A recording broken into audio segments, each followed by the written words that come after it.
nila ang Diyos na sinabing wala daw ambag ang Diyos at godless daw ang kanilang lugar. God, creator of the universe, zero mentions.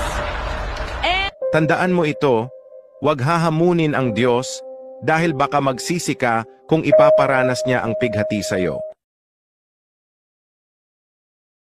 Bakit nagkaroon ng malawakang sunog sa Los Angeles? Bago pa man maganap ang sunog na ito, ay naganap muna ang isang Golden Globe Award noong January 6 sa Los Angeles din, at ito ang mga sinabi ng host doon. cast and crew are leading the way with 11 mentions. Moms are holding strong with 3 shout-outs. God, creator of the universe, 0 mentions. At pagkatapos ngang binanggit ang salitang God is zero mentioned, ay nagtawanan pa ang mga tao doon. Tapos sabay sabi nitong, No surprise in this godless town.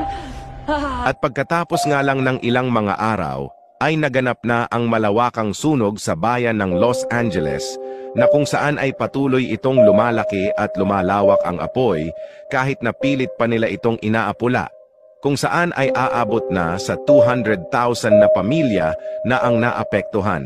Ano sa tingin ninyo? Nagkataon lang ba ito?